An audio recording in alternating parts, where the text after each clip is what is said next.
மக்கள் வணக்கம். புகழ்பெற்ற மதுரை அலங்காநல்லூர் ஜல்லிக்கட்டு இன்று நடைபெற்றது. அதை துவங்கி வைக்க துணை முதலமைச்சர் உதயநிதி அவர்கள் வந்திருந்தார். அவருடைய மகன் இன்பநிதியும் கூட வந்திருந்தார். அவருடைய நண்பர்களும் வந்திருந்தார்கள். இன்பநிதியின் நண்பர்கள் அமர்வதற்காக மதுரை மாவட்ட ஆட்சியரை நாக்களை விட்டு எழுந்திருக்க செய்தது திமுக மிகப்பெரிய அதிகார துஷ்பிரயோகம் மற்றும் முதலமைச்சர் குடும்பத்துக்கு சேவை செய்வதற்காக அமைச்சர்கள் இருக்கும் பொழுது ஒரு பெண் அதிகாரியை இவ்வாறு ஏன் அவமானப்படுத்துகிறார் என்று அண்ணாமலை அவர்கள் கேள்வி எழுப்பியிருக்கிறார். மன்னராட்சியின் மனநிலைக்கு தமிழக மக்கள் 2026 முடிவு கட்டுவார்கள் என்று அவர் கூறியுள்ளார்.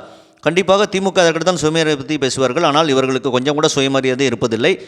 நேரு ஒரு முறை உதயநிதி மட்டுமல்ல அவருடைய மகன் இன்பநிதி வந்தாலும் நாங்கள் வாழ்க்கை கோஷம் போடுவோம் என்று சொன்னார். அதனுடைய நீட்சி தான் இன்று நடைபெற்றது.